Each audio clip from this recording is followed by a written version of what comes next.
I'm so sorry. We have we have IVK, who is the co-founder and CTO of Crayon Data. We have Ramakrishnan, who is the advisor and mentor for business technologies. And we also have Deepak Natraj, but he's on his way, so he would be meeting us in another 5-10 minutes time. So I'll just leave it up to them. They'll just introduce themselves, and then probably we can have those questions. Sure. Thank you. Okay. Yeah. So my name is Vijay Kumar. That's my official name. My popular name is IVK. In my current context, I have a company in Singapore. You can guess, it's Big Data. We have an office in Chennai, and we just finished our, almost finishing our Series B round. So I'm actually fresh out of my fundraising. So that's, in my earlier career, I was Wipro CTO. I was 28 years in IT. That's good. Part of Indian Angel Network as well. Hi, my name is Karthik Srinivasan. I currently work at Vodafone as head of content products. So the way Vodafone is structured is we have a Vodafone group, so where we have certain products that we develop, then we roll it out in multiple markets. So I take care of products for India, Middle East, and Africa, mostly emerging markets is what it is. So I used to work in Samsung before this, doing product management. So mostly what I know about is product management and user experience, usability, etc., etc. Not so much on funding and other things like the other. So that's. I'm Janik Raman. People call me Jani. I'm the chairman for Nuvepro. Nuvepro is a product startup. It's in the cloud space, actually, in the cloud management, creating hybrid clouds and private clouds. And I was the CTO for Mindtree, one of the co-founder of Mindtree. Before that, I was at Wipro, and I was within the first 5 employees of it. So that's my background. As Karthik said, I am also not a funding expert or anything, and rather this particular venture that we have started, the Nuvepro, is a spin-off from Mindtree, a technology that got incubated at Mindtree, and then I was very passionate about it, and I thought let me leave Mindtree and then do something meaningful in the product space, and given a small stake to Mindtree, and then taken the ownership of the technology and IP, and have funded it myself and running it now. So that's the background. Okay, my name is Ramakrishna Ram. You can call me Ram. Okay, so I have about 40 years of experience in IT industry. Started off in the mid-70s as part of the HCL's founding team, and also got out of HCL in a second stint recently. I've held various positions in between, CEOs of many companies, including US companies like Verifone. And I also had an internal stint in between, and I'm with the company about 8 years, mid-90s to mid-2000, first half of 2000. The company got sold out, and then I got back into the professional area with HCL again. I got out of HCL as a Chief Delivery Officer about 2 years ago. Since then, I've been part of the startup ecosystem. Currently, I'm mentoring, and I'm part of the board of 2 other companies. One of them, of course, is similar to what IVK mentioned, is in the big data space. I'm the chairman of the company, Zoho Technologies. And in addition, I'm also mentoring and on the board of an internet security company. We are now setting up a sort of a startup fund. The fund will be operational sometime in June, but I'm not a funding expert. There are other experts, funding experts in my company who will manage all the funding aspects, etc. And this is for startups called Startup Exceed Ventures. This will be the funding space. In fact, Deepak, who's going to be here, is also part of the startup fund. So we have the questions. Whoever have the questions, we just start with that. Just leaving it open. Yeah, please. Hi, I'll just give a small line introduction. My name is Ayush Agarwal. I just started building an application on my own, which is an ecosystem which connects artists, music lovers, and venues together. Coming back to my question to you, I'm having a bit of dilemma in terms of focusing. Okay, everyone says startups should focus on solving a problem. Okay, now what I've existently built is an ecosystem all around it also. So it is not just the problem solving element, but it is 100 other things. So I'm having a very difficult time in stabilizing the whole features, which is XYZ, XYZ, whereas should I just go back and remove the other features and just go on to just saying this is the problem solving feature and just focus on this feature and then see how the application grows? I hope that makes sense. Makes pretty much sense actually. So, no, I'll say being a startup, and I don't know how many people you have, or you are alone doing it actually. Most of my job is outsourced, and the whole development was outsourced and the other things. And I've So got, idea belongs to you, and then you outsource Yeah, the rest of the yeah. things actually. so I've already burnt a lot of money, or I spent a lot of money in developing something, but I'm not. It would take a lot of time to finish the whole thing, and maybe optimizing it to a certain level where the speed and the performance of the application is up to the mark of my expectations, which is going to burn a lot of money more. Or just go on saying, okay, what I've done is a learning experience, let's keep it aside, and say this is the problem solving element. Can I just focus on this and grow my application on this and then see how the application grows according to that? Have you focused on a particular set of artists like music or Yeah, so something like that? so I've looked at only electronic dance music. So my basic problem solving in that electronic dance music is the automatic Gessler system. Okay, that's my USP, and which is a major pain point. Now, along with that, I have also incorporated artist management system, analytical data for the artists, upload music, etc., etc., etc. So I've added a lot of features along with it. So I built an ecosystem rather than just focusing on, let's say, the problem solving element. So should I go back and say, okay, let's not try to build a $1 million company, let's not try to build a complete solution of everything and everything. Just focus on one, target that, and then go ahead with the whole application. Yeah. I think I was experienced with one such similar kind of a thing. I don't know, maybe he's going to be a competitor. There is a similar kind of an idea which is getting developed by someone else. I think. Okay. Sorry. I think it's always when you start up with an idea, you will have too many things in your head. Okay, so which is what is happening in your case, and you will keep on thinking that an additional thing will probably strengthen the case and it will become bigger and bigger.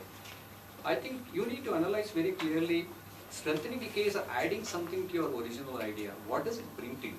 Okay, does it bring anything concrete to you? Either it should bring more customers to you, or it should be solving any other auxiliary or additional problem which you are solving with your main thing.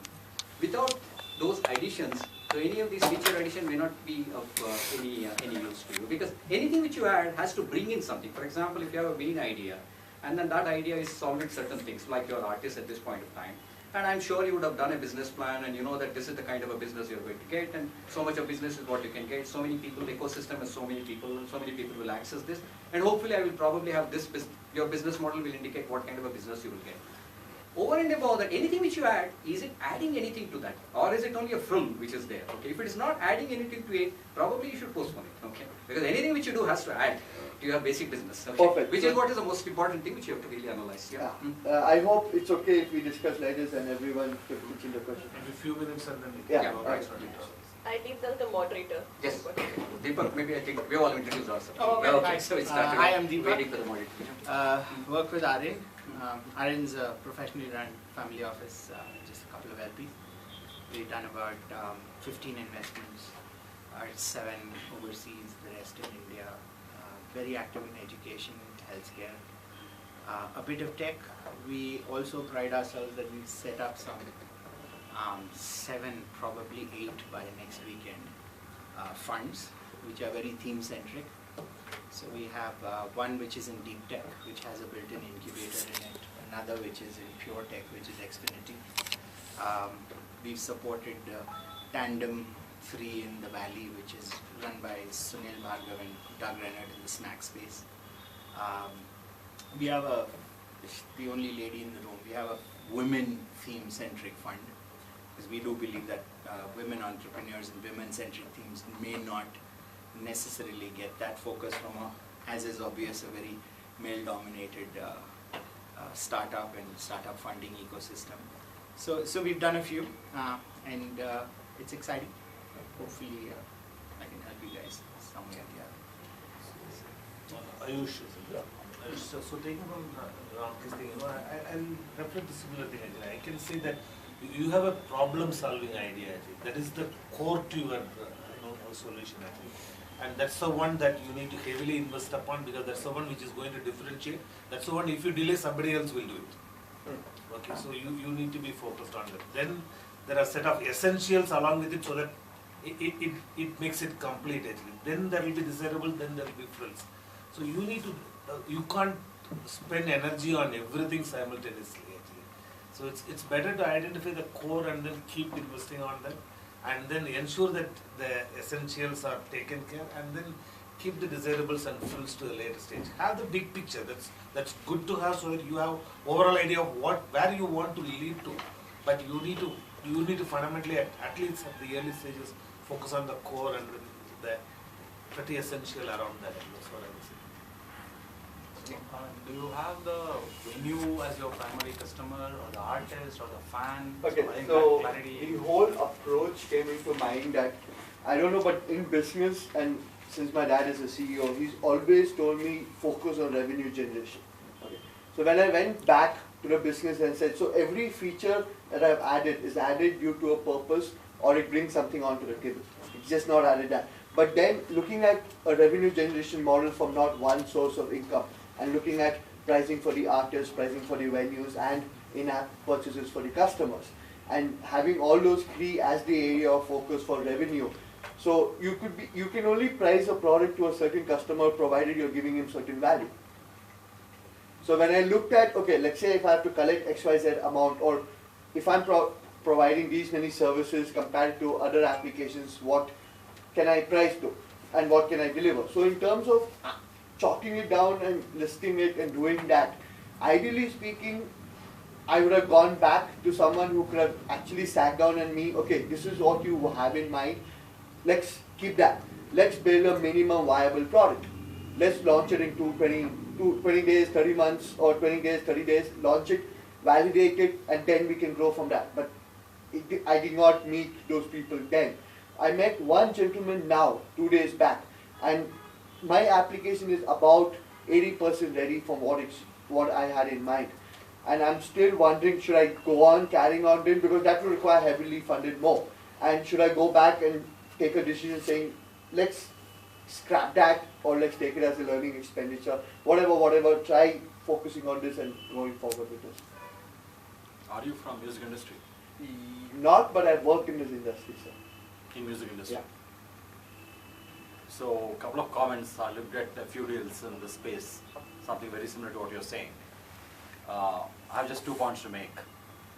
I think as an innovator, you will be always excited by increasing scope. But as an entrepreneur, you have to control your scope. You run out of cash. Second, managing artists is not a trivial affair. I have not seen anybody making money out of them, unless you get them some deals. So there are many people who try this. So you can, of course, set up an ecosystem. Others have tried to. Very few succeed, because you have no influence on them. So you need to lean on somebody who has that influence. So either through money or through celebrity. Otherwise, it just doesn't work. That's why I asked you, are you from that industry? And I've seen people who are also famous artists, but they are lousy business people. Most of them are. Yeah. So if you take an artist to support you, I don't name them, but I know some of them. It doesn't work as a business. It doesn't work. It works by passion. It becomes a lifestyle business, if at all. That's it. So I think you should be very clear which way are you driving. So I think if you have some connection in that industry and run that, I think it will help. Otherwise, you will just ever increase in scope. You don't know what is finished there, right? 80% with respect to what? So I think he may also be interested in knowing how good will be the platform, even if it is not revenue driven. So like if the platform become famous, even if there's no revenue being generated, how would be the future? So as I said, I worked with some of them. I have not seen anybody making money. If you want to make money, that doesn't work that way. You may get fame. Popularity doesn't mean most popular people are actually broke. Okay, just to give you This is one more question that as a startup company, should I be building a business, which is a revenue generation, or should I be building a business which is problem solving and hope to maybe get a large number of users and maybe get funded or get bought over, or which way should a young entrepreneur be focusing So on? are you self-funded? Right now, yeah, my dad is funded a So project. basically daddy funded. Yeah, So when do you run out of money?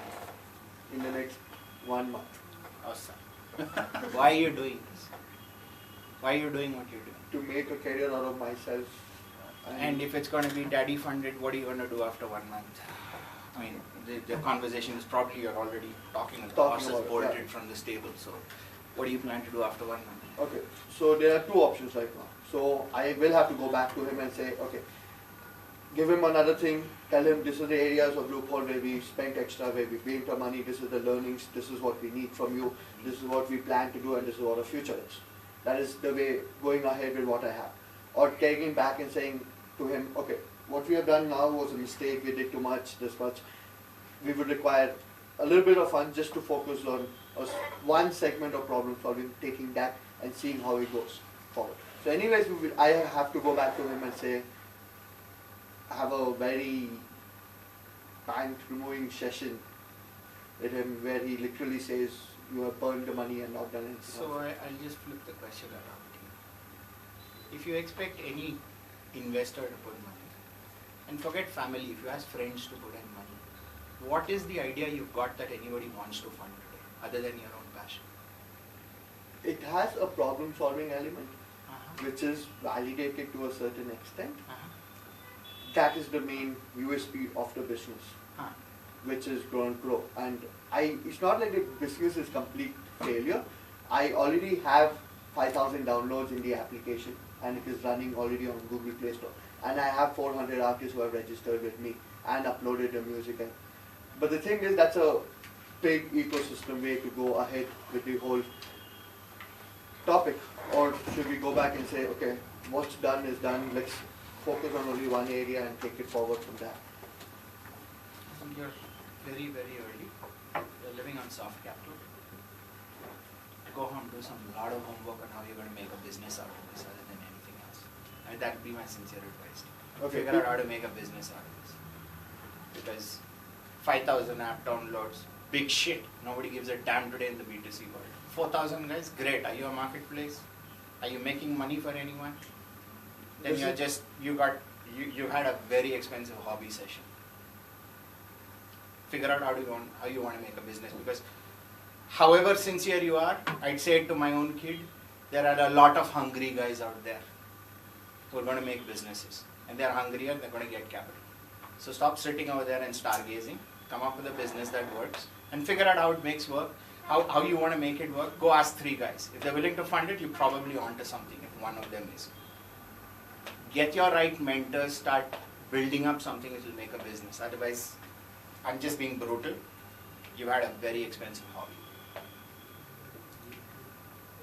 Yeah. Okay, I have one question. I'm Pranshu Dubey. I'm heading a new startup called Infallible Technologies Private Limited. So this is currently more into strategic outsourcing and IT services. So we are developing 3 products, out of which one of them I am focusing more. Total product you're developing is for outsourcing companies. Yes, yes. So, so what we are developing right now for ourselves, actually, this product is a healthcare product, where it would be an online venture where we would focus more on paramedics, diagnosis, and pseudo, medicinal practices like homeopathic, Ayurvedic, and like yoga and personal trainers, Yeah. Yeah. So it will be a platform where members can come, join in, and take help of the professionals registered there. And I'm also developing a virtual consultation or discussion forum where they can actually discuss with the experts or professionals and schedule an appointment, physical one-to-one appointment. whether the professional will go to the customer's premises, or the customer will come to the professional. So what we are trying to develop is an ecosystem where the professionals and members can actually interact with each other, one-on-one or one-to-many. And it could be a knowledge sharing session where you talk about some ailments and how to cure them, and then have a discussion around them. Or it could be we could have some medicines already posted, like an e-commerce site for common ailments like common cold or hair fall and all, like Dr. Batra and vaccines and all. So non-proprietary medicines.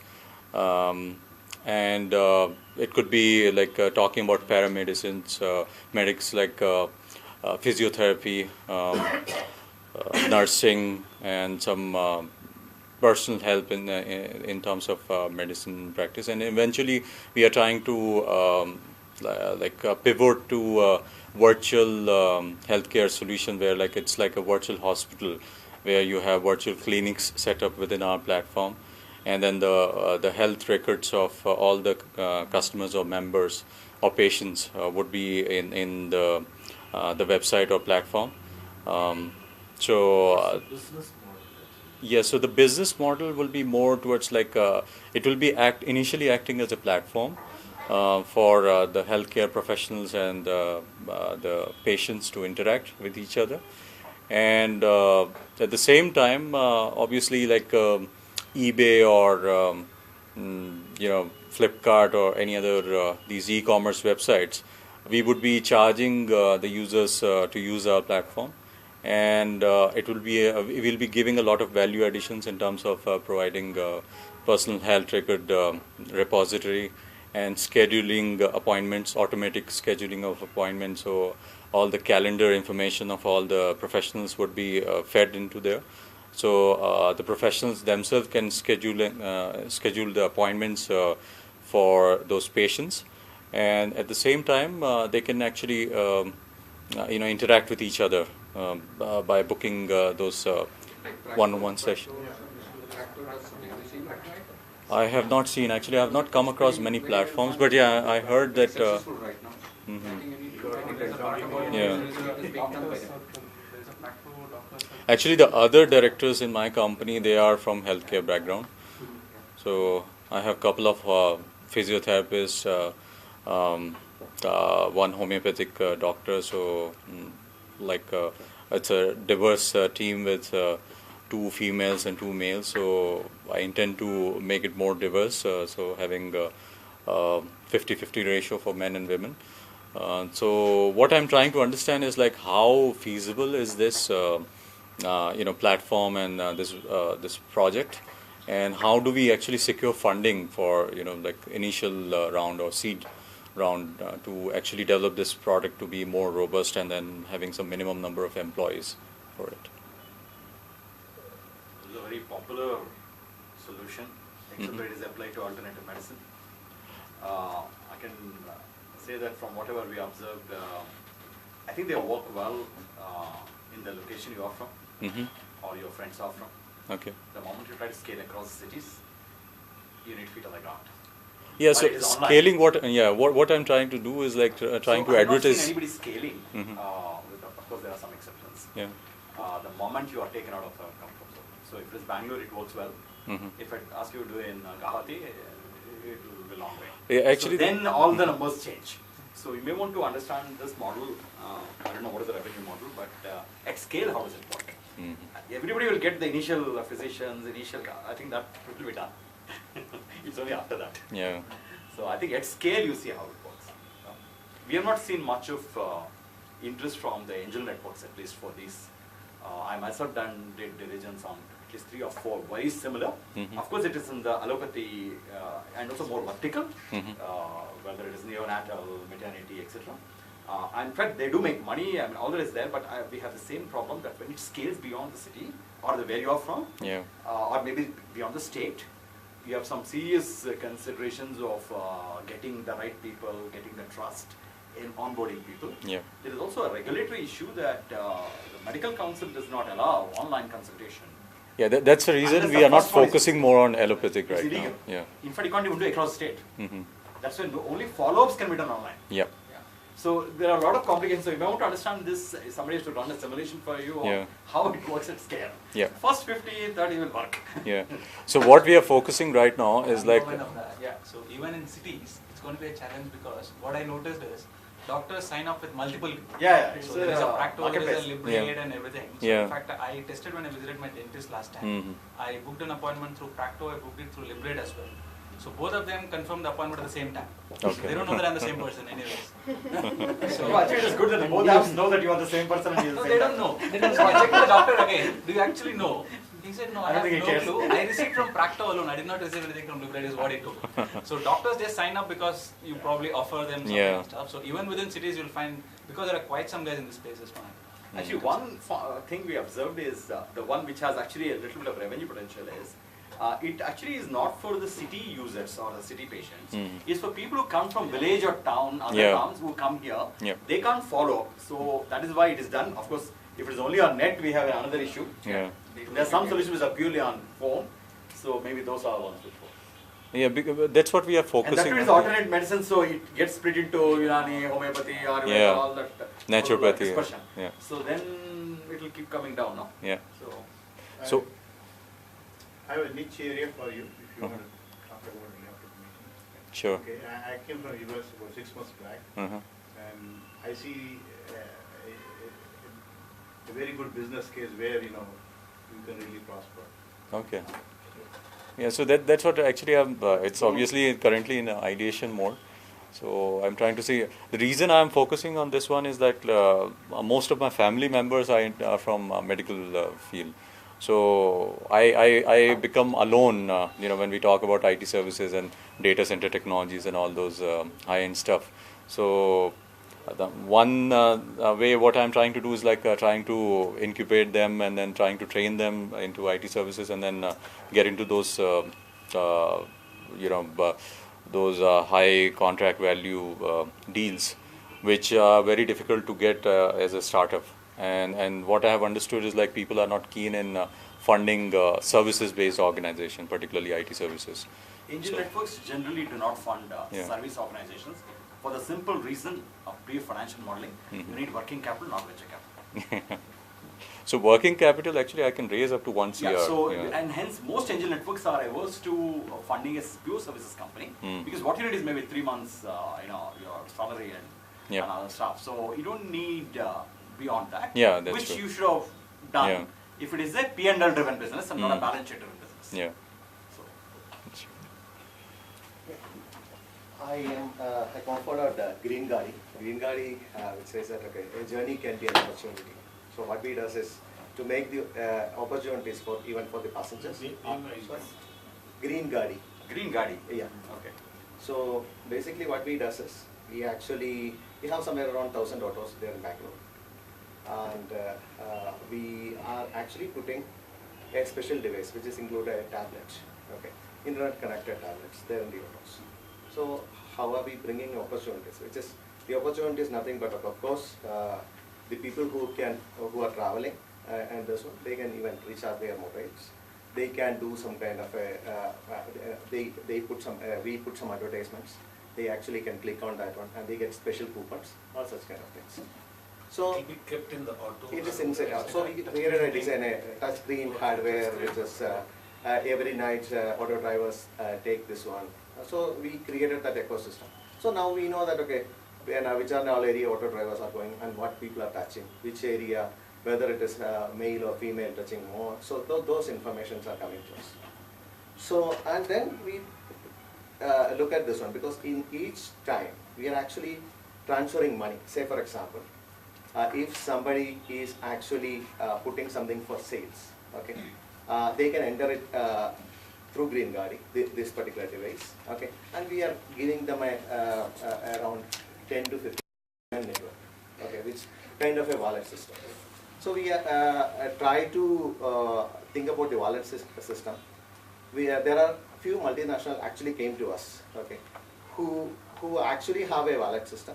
But right now they don't have enough customers at this point of time. And what we are promising is, okay, out of this 1,000 auto, few thousand transactions every day. Okay, that particular point of time. Okay, right now we have at least two tie-ups with two guys who are into multi-modality transportation systems and who does the payments, and the other one is some kind of a mobile recharging and all these things. Now we are thinking about, okay, this is the time we need to expand more. Okay, and we were actually trying to look for tie-up with these guys. Okay, but it is actually taking us some time for the integration. Now we also found that there is not just these two companies. There are already more than some 30 or 35 companies who already have this kind of a similar kind of license there in India. Okay, and some of them, which we identified at least 3 or 4 of them, has less than 20,000 customers. Now, is it a right way to get a Series A funding, and then probably, since the payment is an integral part of this one, okay, acquire those companies, or we actually go with this seed funding and go with the guys who are interested with us? Who's your customer in this? I didn't understand. No, the customers is who is traveling there in the autos, Okay. as well as the auto drivers. Or because whenever customer touches something, say for example, I am putting a real estate guy's advertisement. Okay. Touch means what? They touch the ad or they pay? Touching, yeah. Ah, so there is basically to look at what they are looking at. Yes, Ad. yes, it's an ad. Okay. And you can transact on it. Oh, okay. So ad is one form of this one. Okay. The transaction is nothing but they can recharge their mobiles. Say for example, usually if you look at the kind of people who travel, it is middle class, lower middle class. Okay. And most of them will be having their prepaid mobiles, so they can charge. So whenever they are charging, auto driver gets a certain percentage, we get a certain percentage. Okay. And whenever whenever we are putting an advertising, and they can actually, that means the passenger can actually touch and transfer these coupons. Say for example, Cafe Coffee Day, a coupon day. Okay. Now they touch and transfer it to their mobile by entering their mobile number or enabling their Bluetooth or even putting an email ID. Okay. Any of these kind of things. Okay. Some of this one includes transaction money. Say for example, mobile. Okay. Or even we are also having a tie-up with another e-commerce vendor, okay, who actually ready to buy this kind of a selling advertisement from us. Okay, in that particular time we transfer. Say for example, if somebody says that, okay, I want to sell my cycle, okay, so this will fetch us some money from the e-commerce, and we are transferring a percentage of money to the passenger also. So we are encouraging them to do more and more. All that in a 20-minute 20 minutes. It is 20 to 25 minutes, and it can be any of this one. We are actually having 4 options at this point of time. It's operational? It is operational. Does anybody buy anything like that? So the buying is not happening. It is basically, we are not actually putting, they are indentation of buying. It is not something like you go there and immediately buy it. It says that, okay, I want to buy a bicycle. Okay, I want to buy a car. So you post an ad to, let's say, Exactly. Exactly. Using this. This kind of things. It is not money. It is not the buy directly happening from there. It is basically leads. So, We are actually selling. so in leads. ad world it is known as interest and not intent.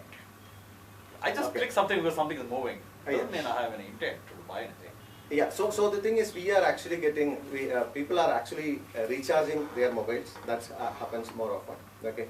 They actually, there is a novelty there, and they touch on that one. We understand that, okay, people are touching because we are getting everything is there in the cloud itself.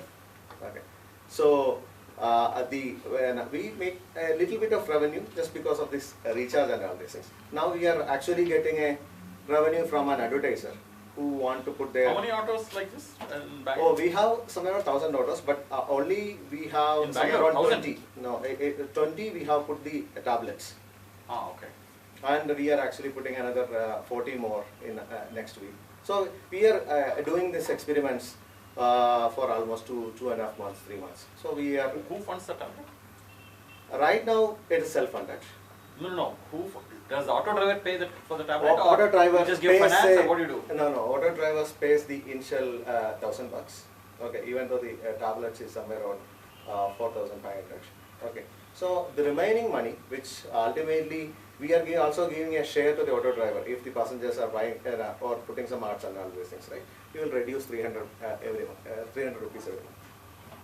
Will the tablet survive the shakes and all? We had issues. So we use one among the cheapest tablets. So that is where 2-3 months we are in the market. So we have actually put some kind of a rubber material below. Now it is kind of more stable. We have multiple iterations which happens for this particular. Wireless connected and online. Sorry, what is your name? I am Najib Narayana. Yeah. And you're based out of that? Yeah, right, sir. So what do you need this wallet? I didn't understand. The wallet is nothing but, okay, we transfer money. These small transactions. Say for example, somebody put, I want to buy a refrigerator. Okay, we try to sell it to the e-commerce companies as leads. Okay, then while putting that one, we give them 10 rupees back to their pocket, which are the, or we transfer it to their account. That particular time, it's a cashback. Okay. So they need to have an account. Usually they don't have an account, or they don't even want to share their bank accounts. So we need to dynamically create a wallet, and that's why these companies are supporting us, because the thing is, what they want is they want the maximum number of accounts and their maximum number of transactions.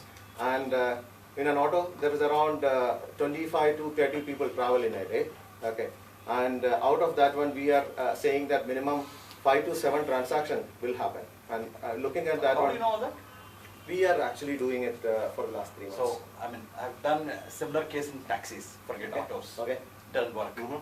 So I'll tell you one reason. Mhm. Nobody can say it works or doesn't work, because the model seems to work at every 20 auto or 30 autos. So Yeah. you can always prove either way.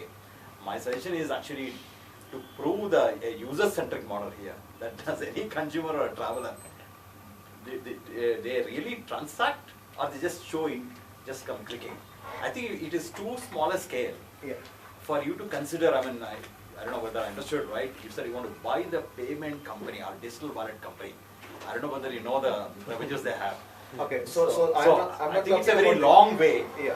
Maybe you want to prove this first, because I'm Yeah. not too convinced on the, if you take a traveler-centric design as your primary model, because these are hypothetical planning otherwise. You don't actually make that money at scale actually. You may get some 20 guys who would do this. Somebody will buy a refrigerator maybe for sake of it, just see how it works. No, they won't buy the refrigerator. They just from have, us. They just enter that. Okay. There's So a I'm not meeting. sure whether it Yeah, works. So yeah. maybe you want to prove it a little more at a Okay. scale. That's what we are actually doing. Yeah, as a because startup. otherwise, before you go to all the The payment banks, payment gateways, digital wallet companies, I mean, I think it's too far away. It's in Kannada language? Or? It is actually in Kannada and English, and we are actually putting in Hindi also. So the thing is, people can touch and decide which language they I can want. choose the language. They can choose the language. What's the size of the screen? It is 7 inch. We are trying with 7 inch? Yeah, we are trying with 10 inches also. Right now we get DataWinch.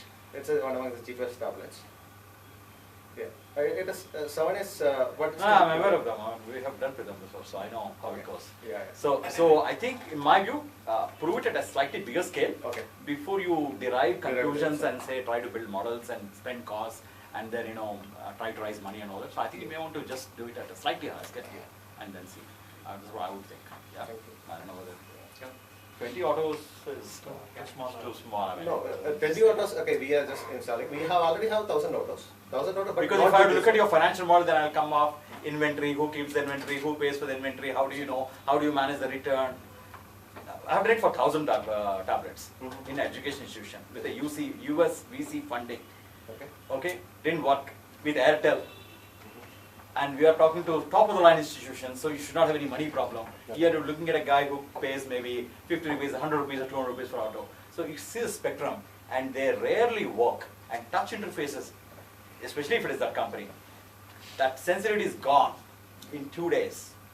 The battery will discharge. It will just die. Yeah. So I don't know whether you have tried all this. So I'm saying We take a actually- traveler-centric model where you keep the design with traveler in the mind and not you in the mind, and then you see whether it works at scale. If it works, then of course. Yeah. That's what. Hi, so my name is Rito Baumik. I'm lead a startup called Beaconify. So it's kind of focused on retail. So we are sort of going on 2 different tracks. Right now, actually, one is for the mass market retail, for the normal mom and pop neighborhood Kinara stores, and another also we are working for the organized retail. So what our app, I mean, it's already in the market actually. We have signed up around 450 stores, and of course it's quite new. Around 500 downloads have taken place. So it's basically like, you know, it's a location sensitive app. So wherever you are, you will be able to see, let's say within 5 or 10 kilometer radius. I mean, that's kind of you can decide what radius you want to be. Right now we have kept it at 5. So within the 5 kilometer radius, you will be able to see all the stores as well as services, which I found is quite probably will be useful. Let's say if you have a flat tire, you want to know, like, you know, what are the places that provide flat tire services nearby, as well as the restaurants, and you know, and you will be also be able to see the offers and deals running in those stores. You know, whatever % off, or you know, buy one get one free and stuff like that. For that also we actually have a merchant app as well, which is a very easy one-click way to release the offers. You just have to click the photo, say just offer price, the MRP, and how long it is valid, and it immediately goes out to everybody around your store. So especially for perishable items, like, you know, your potato stock is going west and all that, and you may give 60% discount for 2 days. I think it should work pretty well. You know, and besides that, for the organized retail, what we are doing is we are installing beacons. We are talking with the Shoppers Stop. They are likely to give us a sort of technology trial in one of their stores. They call it POC. What is the beacon? Yeah, the beacon, it will be put on the storefront, as well as, you know. But what is the technology used? Which BLE. Oh, okay. Bluetooth Low Energy. BLE. Okay. Yeah, that's good. Yeah. So once the beacon identifies an user, I mean, it's typically in that 25 to 30 meter range. Once it identifies the user, then it can give you the personalized offers, essentially based on your loyalty points, or the time of the day, or the day of the week you are entering. I mean, you of course have a analytics cloud-based analytics backend, where we will be recording the user behavior and the user profiling also. To some extent we are doing it, where, you know, I mean, there will be a login screen. Initially we are not putting the screen, but you know, it's more like LinkedIn. So you assume that my phone will be on Bluetooth? Yes, yes, that's true. So see that Now they will go, I am your number, because it is on. The same thing is done for Wi-Fi also. Okay. Now, I don't know to whom you want to sell to, but any MNC retailer will have a problem with this. Just give you an example. What's your question? No, yeah, I mean, I wanted a validation. There are 2 things. One is for the, so that's why let me come to the beacon part later. Frame the question. Basic question. Yeah, for the mass market, Yeah.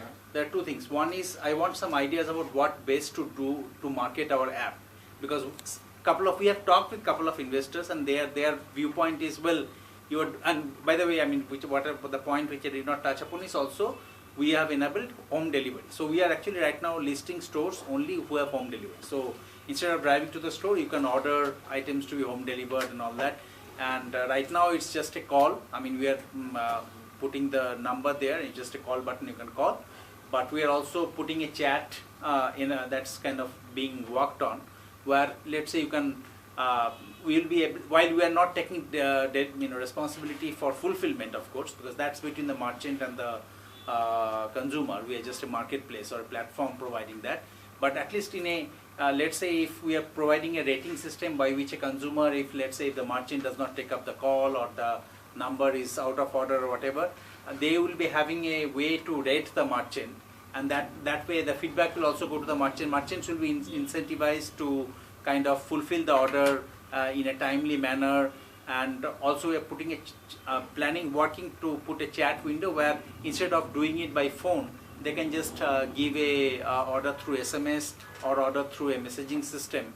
That way, at least, you know, sometimes we have these accent problems and stuff like that, or the phone calls, these mobile calls, the call dropping and all that. That probably will be taken care of reasonably, assuming, of course, there are other issues also. Like sometimes some of the merchants we find they don't even keep their data services on in their phone. Even I myself do that sometimes to preserve battery. But I'm seeing like obviously if you put enable chat in it has to be through data services. Coming So, back, what is the question? so the question is one is two things. I want to know whether do you Clearly, think if you can articulate your question, it will be better. yeah. Question is, do you think this idea has a need in the market? Because sometimes some of the investors whom we talk to, they said, well, you guys are doing discovery and delivery, but these are solved problems. I mean, discovery, just Just Dial does it.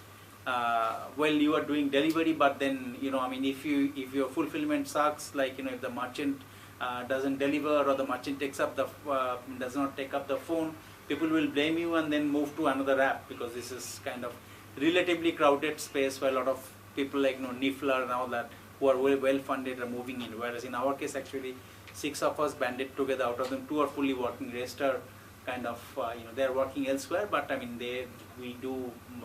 2 of them are very good in products. Sometimes they do coding also, and we kind of meet in the weekends and have twice a week calls and all that. But they are still not full 100. They don't have the 100% of the skin in the game. So I mean, the thing that we want to understand is, one is, do you think this idea, especially for the mass market one is how to market, how to get consumers to download our app. I mean, we are trying our way by sort of putting up posters, card stickers and all that in apartment complexes and through friends and families. But what do you think would be the best way to market it? Because this is the B2C part of it. Because our business has both B2B as well as the B2C component. Now both will drive each other. Kind of like, first we'll have to get the consumers. Once we get the consumers, probably merchants will come. Right now we have a way of signing up the merchants which is very easy. In terms of we just stand in front. I think maybe your first question has to be answered first before the second one. Sure. I think is the idea viable at all or not? And you got already feedback from some investors. It looks like it's an extremely crowded market in any case. It's a very crowded market. Unless you have a very, very strong differentiator which is solving a problem of a very different kind, which you need to really analyze very clearly. Is it doing something very strong and very clear differentiator? And that is also solving a problem which many of the people have not solved, and that is something which is a category A kind of a problem for a consumer at this point of time. I think it's a crowded market. Only if you answer that, you have to go to the next step in terms of how to market it, etc. Well, the first step itself has to be done first in terms of whether this idea is there. Obviously, I think it's too short a time to really vet an idea and give your thing. So I have initial come across another company. It's a very crowded market. See, it is, so there are a couple of things. First of all, I don't know whether you are in a B2B player or a B2C player. Okay. Both flavors, but yeah. So that itself will. But our revenue will be from B2B. Yeah. Okay. Yeah. So if it is B2B, let me tell you what people generally use it for.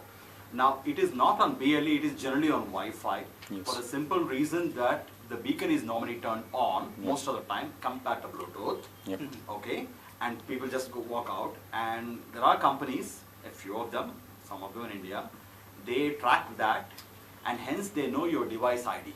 What they do in a B2B model is, because I know the device ID, I know the neighborhood device IDs which keep on coming to your store or inside the store. So I know who is coming to your store or loitering around your store on a temporal basis, which is what they tend to monetize by telling that retailer. Okay, that's a classical B2B play. Because if you go 100 times to Canali suits and this fellow, they know that either you are trying to steal a suit or trying to buy one. Because only one extreme you can do that. By the way, our mass market is not based so this is a B2B play. BLE. So there the problem is you have to work with the retailer, because for them to make sense out of it, you also need to integrate with the transaction data to see what they have done. You can't really personalize or find anything. You can't mine the user because you don't know, right? It needs a little bit tighter integration. This is one case I have seen. However, it has fraught with privacy issues because you are eavesdropping. Now in India, you can get away with murder like this. Okay, in US, you will go to jail. Okay, if I know that you have done it, you are serious trouble. Okay, now I have done one pilot case with one of the big retailers. So this is the concern. So you can, it's in the gray area, so you can get away with some of them. Right. In a B2C play. By the way, BLE in the latest Android models, it becomes, BLE is already on. I mean, it's always on because it's a low energy. It does not. So I'll come to that. So I ran virus business. So in B2C case, if you're a fulfillment guy, and because you're trying to capture the full food chain, from discovery to home delivery. I think it is almost too much to do that. So I actually suggest that maybe you pick one part of this problem and go a little more deeper and see how will you solve it. Because I think if you want to really make it work for a retailer, it's a different proposition altogether. If you want to work it for the consumer as a fulfillment, I would say it's a solved place. I don't know whether it makes sense. Maybe you want to try that. Otherwise, we cannot answer this question because you gave it a B2B case and you are asking a B2C question. So that's what I think. I have a suggestion for him. I think, like Sir said, we should use Wi-Fi instead of Bluetooth or BLE. And the other thing is that there could be some common access points configured at those retail outlets where when the consumer walks in, he can automatically get connected to Wi-Fi, and instead of eavesdropping or something, there could be a consented app running on the customer's device, which would automatically detect that Wi-Fi connection, and then as soon as the connectivity is there, as soon as that data connection is there, like you said, you don't need internet for it.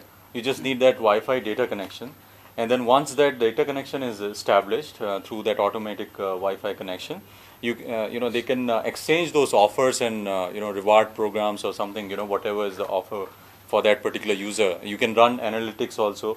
And right, we're actually planning to do maybe either in the commercial street area or something. If you want to talk with the trade association, if you can put some access points where, like the way you said. So those access points can be simply configured on those. They could have a simple passkey. As a business, I think it's better to refine it better in a much more sharper way rather than like this. But I mean, you are actually ideating at the moment, I would say. No, we are ideating, but we also have the product also available, and people are actually using it. But obviously, it's not scaled up, nowhere near that. I mean, from legal viewpoint, storing data on such thing, you will violate the database law of US. If you US, you will have a criminal offense. Okay. In India, it is not there because we have no database law. But if the customer has consented, to monetize is illegal. In US, the unfortunate law is different from country to country. No, so in India you can get away with it. Our monetization model, for example, for the merchants, right now obviously everything is free because we are trying to get the audience story correct, and then if we get there, and then we'll think about the revenue. But in US will get transactions with. But okay. Even if I think we'll part. Next idea. Yep. How many more questions? I'm happy. Let's figure out. Oh wow. And also we'll get all the questions, so we have repetition, maybe think, we don't know. We'll kind of keep it 3 to 5 minutes each, and then if there's more time, let's party out. Sure. Okay. So my name is Aditya. We are working on this concept called Retail.in, RETALE.in. It's a product discovery platform for fashion space currently focused in Bangalore. Fashion. Okay. Yeah. So currently we have 500 odd retail outlets who are showcasing their products on the platform, and it's basically a window shopping platform for users.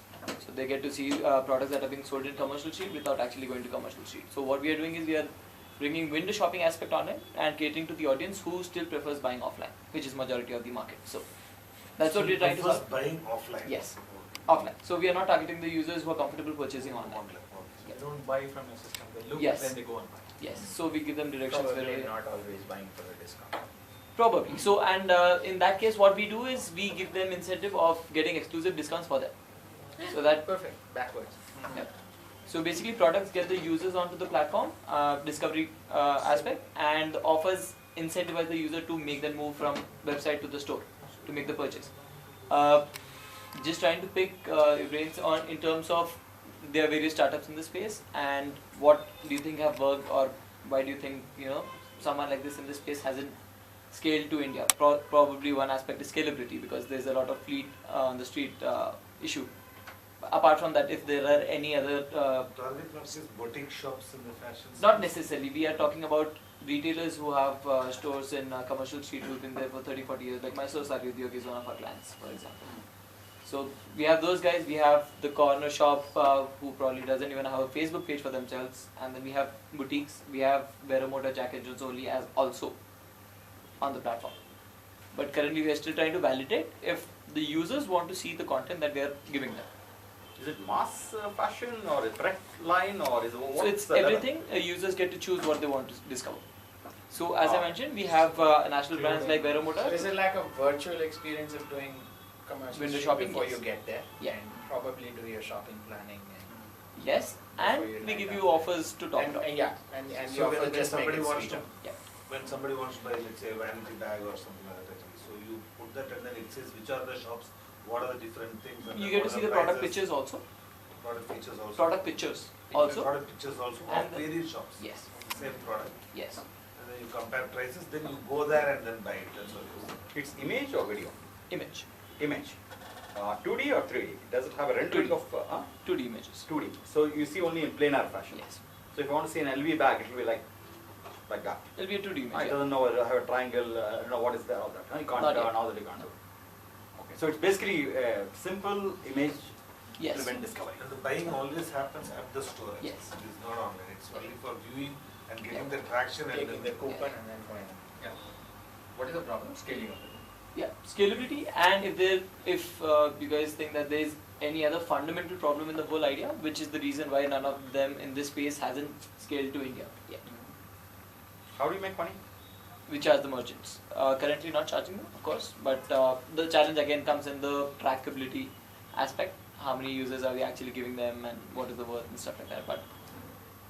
But then eventually it has to be something on that. Keep feeding you continuously the information about the product. Yes. So there's an app for businesses. So what we've done is we've given them an app where they can upload constantly, and then if they have the app, they can also upload the content. yes, Is the mobile To the platform. mobile. How do you do the catalog upload? The merchant does it, If I have 10,000 SKUs, you'll do it? not for all. So they do it for fast-moving products because that's what drives most of the business. So Are currently they a boxed product, or is it like electronics, or is it like garments? it's fashion. Fashion. So it's Yeah. mostly garments. Clothing. Yeah. Not clothing, Yeah. women's clothing. So most of the pictures will be on hangers or mannequins. Yeah. Okay. There are many startups which do Exactly. much more advanced than this, Yeah. especially when it comes to the visualization part and interaction part. And they also have, it's actually from a merchant perspective, it's a demand generation, right? They want qualified leads and not just give him the full long tail, right? Right. So there are many in that space. So unless Definitely. you find your USP there, it won't. Or you pick a segment which is very, very specific, right? So some people look at only patterns, dresses, the way it fit. So you can pick the dimensions of wearing. Okay.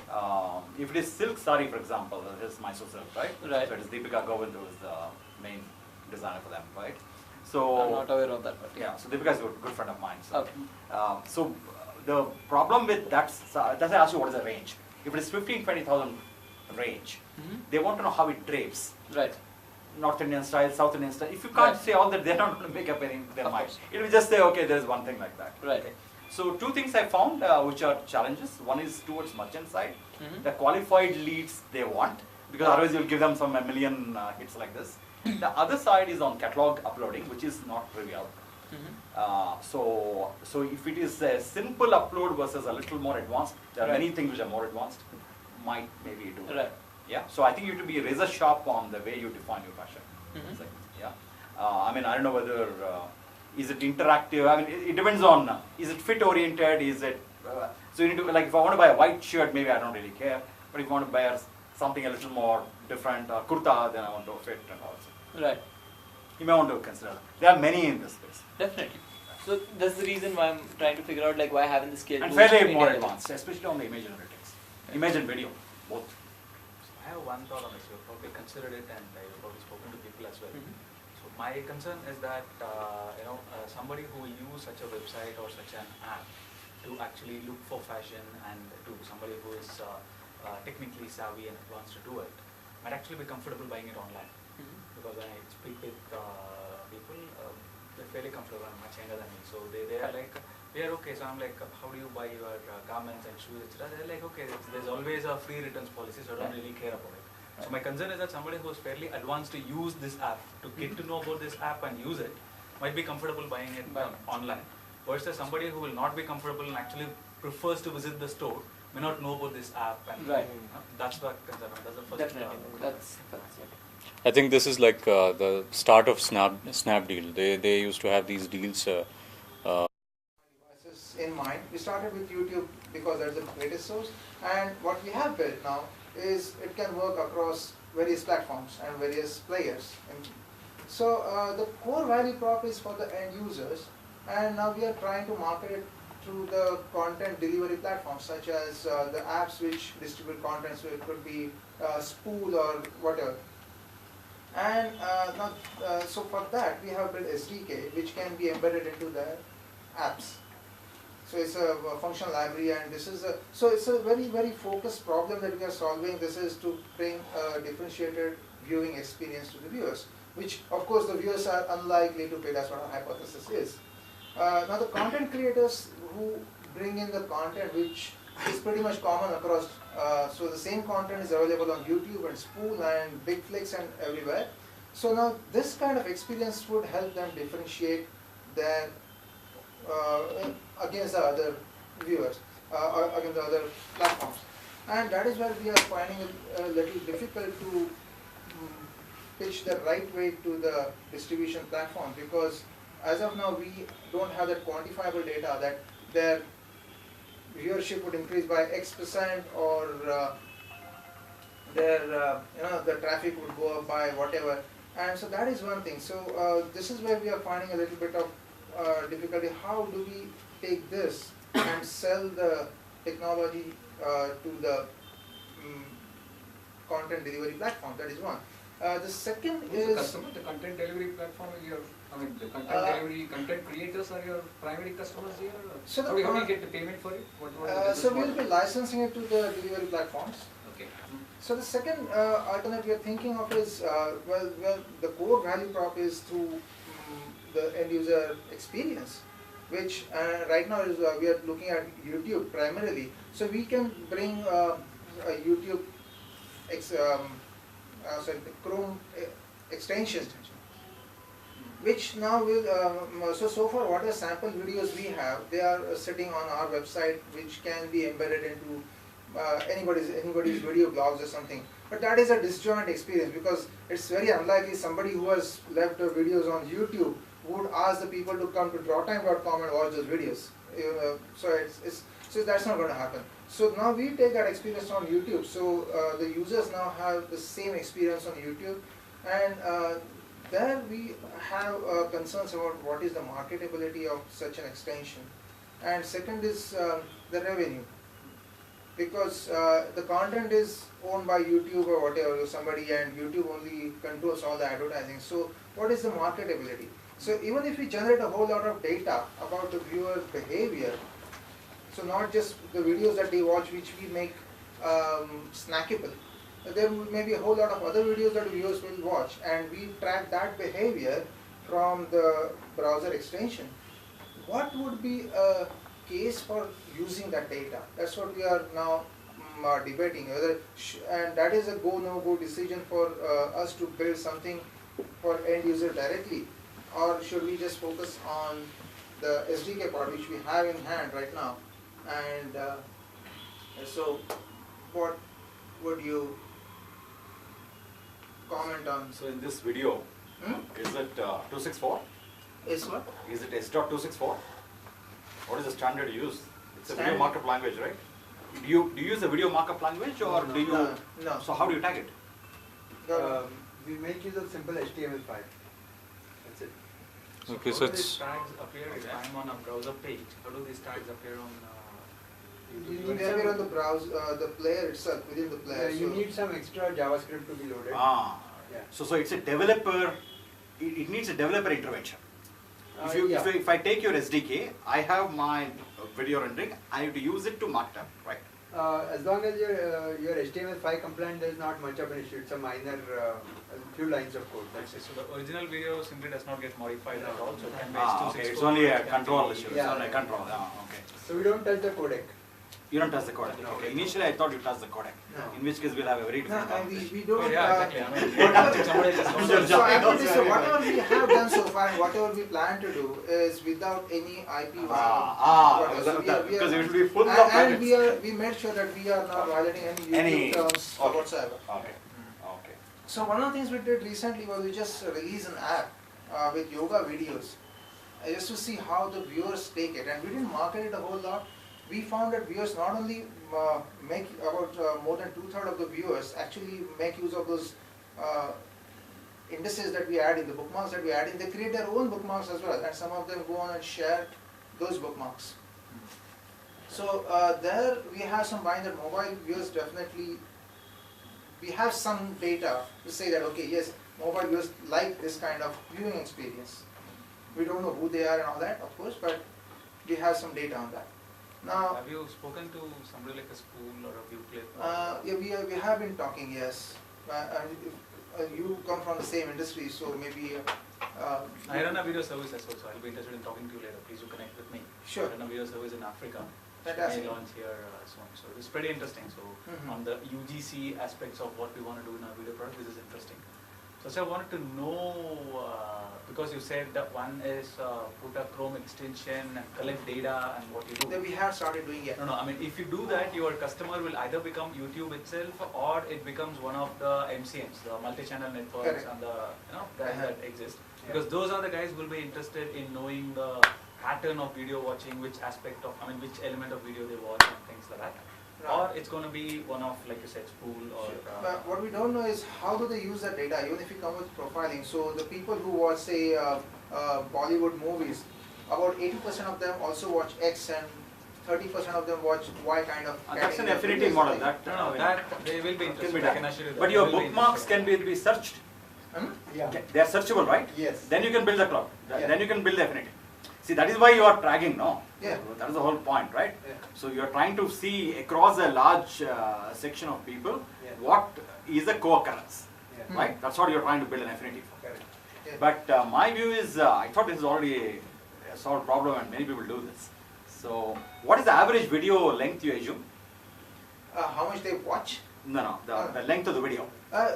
It could be anything. It could. It makes sense to do it for a video that is more than, say, 8 to 10 minutes. 8 to 10 minutes. Or longer. If it's just a 1 minute or 2 minute video, No, you don't really need any tagging there. Yeah, so I am coming to that because most of the videos will be between 3 and 6 minutes. Correct. So it is for some kind of a knowledge consumption or something like that, or is it just for kind of a entertainment model? Yeah. Because sub 3 minutes versus more than 3 minutes. So we got both kind of things. So one is that if it's a how-to kind of video, so specific, okay, yeah. so there you need That's some what, bookmarks. yeah. Educational videos, you need some bookmarks. Yeah. The other is for marketability of the videos.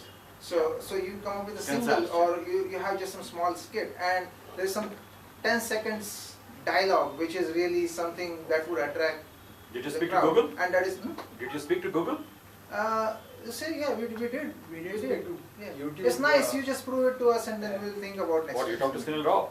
Whom did you speak to? I spoke with Sunil. Sunil. I spoke with few others outside as well. Yeah, Okay. in California. So Sure. yeah. I think maybe you can continue the conversation. No, my point was that that data will definitely be interesting to content creators. Creators. Yeah, the extension part of it that you said. And the SDK, it will be useful to somebody like a school or even me when I take. But my question would be, how much of value is it to me and what kind of license will I be interested in paying? so that will be a very difficult conversation. I understand. So whatever the analytics we're talking here, that is also captured using the SDK in either. Sure, all right. Yeah. So its extension is some a little more than that, because analytics right now in the SDK that will capture only what is already there within your library. Sure. Whereas with the Across all extension, videos, you can now track the entire behavior, whatever You should happens on finish the the browser. solution, otherwise SDK alone. Yeah. SDK alone won't work. It's not a business in general. Unless it has a high complexity. This is very low complexity. Our concern is If you do something on codec, yes, that is not trivial. I think codec will require some proxy if you- streaming. then I will ask you what pattern you have. That's I will do detection. It's a very different model. So there it's a different problem. Otherwise, I would say you rather complete the full hog and then you will be more valuable. So this business model then is going to be for a long time not a whole lot of revenue. We're building data. So now somebody has to Welcome to the show club. us some nice. One mine. That's what we're thinking. So that is chicken and egg kind of thing for us. So you will have to build the analytics model later, because at the end of the day, the problem is the semantic model determines what you collect. So you can't say, I will do it later. So your design will get changed if you come to analytics. If you're only doing SDK, then somebody will do all that. Right? But if you want to complete the hog and say, I'm now trying to do a tag cloud analytics, so to use video tagging cloud, and I will derive something which is coming from what you call unsupervised learning, as they call it, machine learning, then there are a lot of yeah, I take the point, and we have been capturing a whole lot of analytics from day one anyway. But that's what everybody claims, but the problem is the insight cannot be derived without context. That is where the problem is. And what about the table of content? Like, what exactly would be the content of the table of content? Like, other than bookmarks or tagging parts of those videos, do you actually create a table of content, right? Having some sort of like thumbnail and then talking about like what is the content of that thumbnail? If it makes sense. So if it's hey guys, just small timer. All sidebars. Hopefully there's a tea after this. We'll leave it to that. So we'll get next question, guys. Next question. I mean everybody. So you can just wait. Sure. Please, yeah. So my name is Satish Nayak, and I came to Bangalore about 8 months back. I worked at Hewlett Packard last 17 years. I was their Americas operations manager. So wherever I was to shop around in the US, I used to find that stores, you know, they had goods from Bangladesh, Ceylon, Pakistan, but I wouldn't find like anything from India. Okay, so I used to think, why is that that Indian goods are not sold in the US? So I used to talk to store managers and got to talk to the supply chain. So one of the things that the buyers told was it is the rules and the processes, the import-export processes are very cumbersome, difficult to deal with. So I used to have this idea, you know, I need to somehow, it may be worthwhile solving this problem. So I designed a project. It's got social media, mobile, and e-commerce. So right now I'm trying to build a small selling platform which will connect the starting with exporters from India with buyers and buying agents starting with US, so one country. That is my 10% of the total ecosystem we are trying to build. I joined TIE and I was looking for some mentors, and they couldn't find me one after some 4-5 months. They suggested I come here, so face to face. So if you have some time or some friend or somebody, you can. So you're creating a platform which will connect the seller here and the buyer at US. Yes. It's a marketplace for import export. It won't be a marketplace, but it will connect with them so that they can do it on their own. So if they want to process, how does it solve the import export problem? because we want to build a single window, bureaucratic problem. a single window platform where if once they identify they want to export something, this guy wants to buy something, we will provide we'll do the agreement. So logistics. The agreement process, first signing the agreements, providing the inspection agent in India, plus also providing the customs, clearing and forwarding, all the processes. So all these agents, clearing and forwarding agents, port agents, customs agents, buyers, the big box stores. Bring the ecosystem for. Bring them together. So if they want to raise an LC, okay, we want to do the automation of the LC process. But I think it needs some bank to work with. So all that, we'll start with some plain processes where we intend to build that later on. What products? What products? Do you have any special any portfolio? Or? Well, starting with one of the, in India is now, I see that a lot of branding is going on in India, So you see a lot of everyday Times of India, full page ads of brands, new brands are coming up. But there are small and medium industries, located in certain pockets of India. I see that there is wholesalers are sitting there, either New York or LA. They import this, and then the sellers, the Indian goods and whatever, the box stores in US, they buy it from them. Any vertical specific? Or is it I'm looking for basically like going to wedding garments. Wedding garments. So anything that is costing over $500 like that, and other stuff. $500. So my suggestion is, I don't think it's an information asymmetry problem. So if it is more than $500, people know where to sell. It's 30,000 rupees or 40,000 rupees. So most fashion designers sell outside. That is already a solved problem. Now if you look for the mass market, all right, in my view it is not an information asymmetry at all. There is some other reason. You can say if it is cotton, for example, there is a variance in the grading you get, right? There is a variance in the quality you produce in Bangladesh versus Sri Lanka versus India. If you want to get some perspective, maybe you want to talk to some of those brands here who actually work with some of them. But I don't think it's a website problem. I don't think it's not that you will on a window I click, it's not an information asymmetry issue. It is something more than that. I can maybe talk a little bit on cotton and silk because I know some of them. Okay. But it is not information asymmetry. It is not the website which is stopping all this. And at $500, I don't think it's an issue. Yeah, because I went to some of this the training. People come there to learn our exports. Yeah. And one of the main problem they have is finding agents abroad to sell their goods. Like Skype, there will be which they can talk to, and control room will connect to whichever doctor is available, and seeing the patient they can guide. The paramedical staff can work to the patient and towards the bringing the life to and taking care, instead of holding a smartphone, talking, keeping the smartphone here, then video doesn't work, smartphone falls. What to do in that case? So what's the question? Okay, the question is, we want to go for the trial, okay, on the hospital industry. Only B2B, we are not targeting B2C at all. So hospitalism, we are in talk with Manipal. We have to do the customer trial. This is the situation. As a startup, as a technical person, how do I approach, what should I do for the customer validation and things like that I would like to understand your any inputs. So why don't you connect with me separately, and I'll put you on to the right person in Manipal and you can get some help and guidance. I am in touch with Gopal. Sure. Yeah. So we'll figure out how to make that work. Yeah. Okay. Yeah, sure. Yeah. Okay. Hey, everybody's going to get a speak, Okay. so not to worry. Okay. Yeah, please. My name is Nikesh Kalira.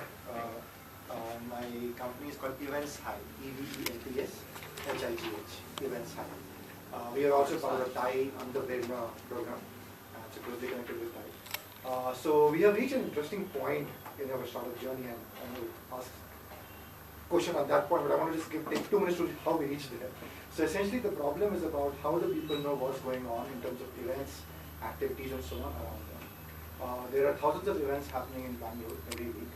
There are events for like these TIE events, there are events for kids, professional personality, right? There is no one place where you can find this, right? You can do the Book My Show, Explara, Mira Events, Kirazunda, Go10, Facebook, Meetup and all that. So it's fragmented, right? So what we want to build is basically an app where I can see what's going on around me in a map, right? So I want to go for a music event, what's happening in 2 kilometer radius, get data from everywhere. For my interests, right, if I'm interested in startups, whenever a new startup event comes to know, let me know. Through my friends, if my colleague goes to a conference, can I come to know? Right? So discovery is one problem. That has been solved automatically. So basically, we crawl all the data just like Google, right, and get all data, organize it into categories, all the normal automatically. We come from a machine learning text mining background. We have already scaled up our consumer platform. So we have about 100,000 monthly active users on the website, eventsci.com. We have 10,000 plus installs on the mobile app. And what we have now reached the stages where even basically we are getting into revenue. So we have integrated ticketing, where ticketing mostly not for the point for just competing with the ticketing sites, but ticketing is for fulfillment. I don't want my user to discover and then go to a third-party site to book, right? So you should be able to have a seamless experience. So that's the reason for ticketing, because ticketing anyway is a very crowded market in terms of commission, right? But the problem we identified on the organizer is filling empty seats. Like, how does the organizer like this reach out to relevant people and tell them, hey, there's something relevant near you happening, and fill the seats. And for that, and for that promotion, targeted promotion, I can charge, right? So now we have started ticketing, and ticketing is a way to measure the promotion, the effectiveness of promotion. Although we'll get some revenue, but the main revenue will come from promotion. we want to figure out what is the go-to-market strategy, right, for this.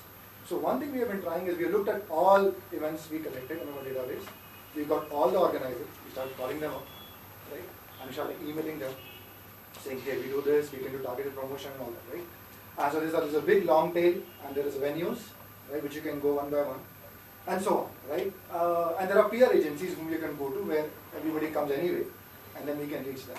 So we tried to strategize, build a strategy for go-to-market on the event organizer side. One. My second question is, I'm looking for a connect in this domain who is basically an expert in the events domain, who was at a senior level, who can help me understand the industry a bit better as well. Those are my two specific questions.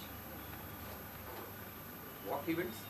There are all kinds of events. So basically there are events for kids, there are parties, there are concerts, there are, so essentially it's a horizontal platform, right? Basically a Google for events. But what you see when you log in, right? Basically you'll figure out what you're interested in, right? So you'll see, okay, if you start favoriting more and more startup events, right? If you start engaging more and more with that. If you start, we also have a messaging built-in where you can message if you have any questions. We realize another problem is a lot of people have questions, right? So based on that, we understand what categories you'll be interested in, and then those categories. The events are normally by vertical segment, if you want expertise. Events? Because the people who do fashion events are very different from the people who do kids events or adventure events. So you can't get one person who is on all. True. So you can get by which area. Which is great as well. I agree. Yes. Because it's very different. So it's very different. Like music versus theatre or something. How will you have one person who know? Who will know the inside domain. I mean, if you want depth, a lot of people can give view, but I think if you want to go deeper into, for example, I want to just build a kids-only app, right? And I just do only summer camps, and I'm just doing. Then I might. But I think if it's more of a discovery with fulfillment and promotion, which is the biggest problem everybody has, can we figure out some common aspects to that? I'm just thinking, why didn't you start with venue background? So that's one approach we are taking, right? So basically, the interesting thing. So basically, we talk to the counterculture. Rather than counterculture, windmills, Kraftworks, Jagriti, Rankashandra. Yeah, go to all those guys. Depending on the type of the event, they have. So some events get filled up very fast, regardless of who does the ticketing. If you do a sweep of venues, you will get 100% universal setting. No, you need to have a venue for any event. Yeah, but there are many events which are not at these venues. Like kids summer camps. What are the venues for these? Right? Like startup events. Like you said, it has to be vertical. Right. So I think when you if you start going all over, because even there I don't know, if you talk about a kids camp, you've got to have a venue. You can't do a camp sitting on the side of the road. Yeah, but there are many. And it's not mobile. Yeah, but there are many numbers. There are 1,000 kids venues and there are 10 theatre venues. So you can go to market for 10 theatre so when you venues, choose your vertical, you'll probably reach there last. I've seen even sports, for go example. ahead first. So sports venues, there are people who specialize only in sports, only in football, only in cricket, like that. So I think it's hyper local and also very verticalized. And so I think the other point I got is go head first. Essentially, go where the big.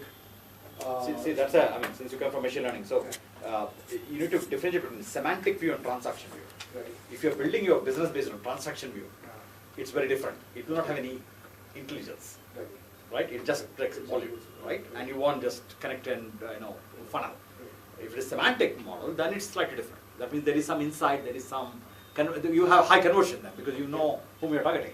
So I think it's a No, I think it's a semantic view. I think transaction is only a way to measure the effectiveness of semanticness. So customers would be the people who are organizing the events or the event managers who event managers, agencies which event management agencies.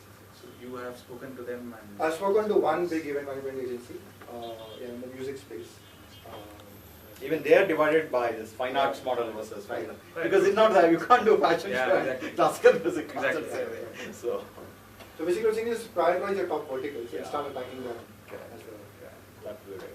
when we do developer events, we get others coming in, they have no tail of what a developer wants. And we end up Okay.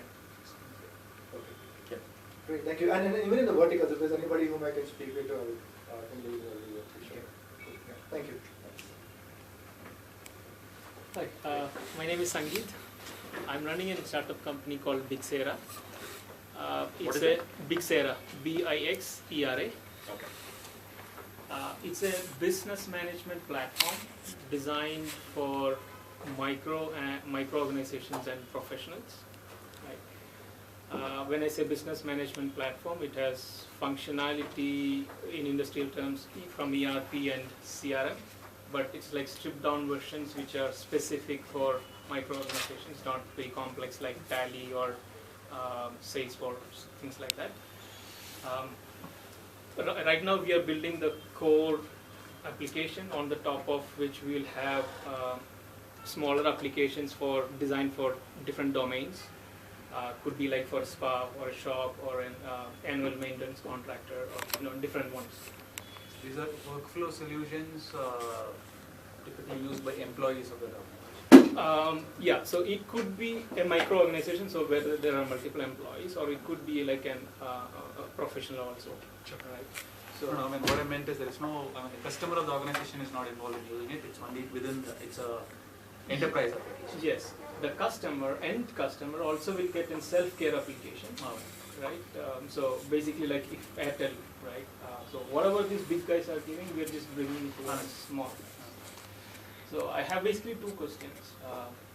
First thing is like, where do you think that our company will struggle, right? Second question is, we are not great in marketing, so we are just building a plan on how to do the marketing and stuff. So other than we doing the marketing ourselves, right? What does the typical other data science, and I want to prepare a framework for, in the area of analytics domain.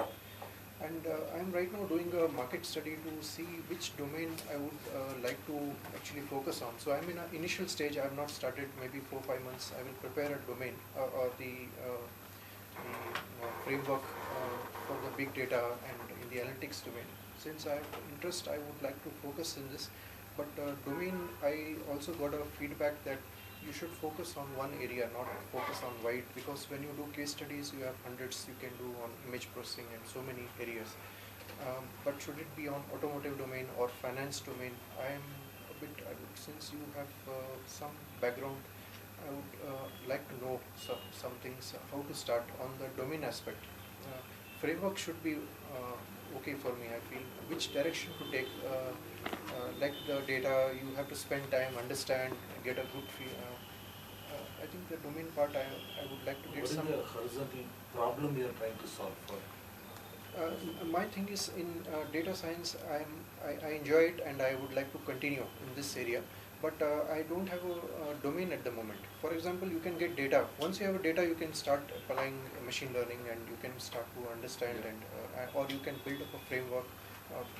Those things can be done. But should you say, for example, you can take finance and then go deeper into that and try to build prediction models that where you can apply or where you can. We're talking about hospitals, we're talking about car dealers and manufacturers.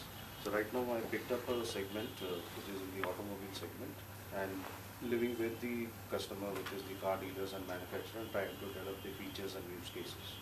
So what we are giving them is the data visualization part and the analytics part along with it. Right now they already have a system which is nothing but which gets them in data entry, and they have to extract in an Excel form. They have to do some intelligent pivoting, spend a lot of time, and try to get a sense out of the whole thing. Now, the product that I'm developing is going to be moving away from self-service BI, which many of the tools are in today. So, like I know what are the data fields available in this segment, so I'm trying to program it, and user have to just upload the data and it will show all the visualization and analytics. So now this is what it is, and the question that I have is right now, as I got into this segment, through reference and through other sources, a lot of people call me to ask for develop their segment, like hospitals, like even small-time retailers. They are looking at RFID based analytics and all that. So my point is, this platform, it's a cloud-based delivery. So this platform which I'm going to develop, I'm started doing it for a particular segment. Nobody is doing alternate ML pixel, one other guy.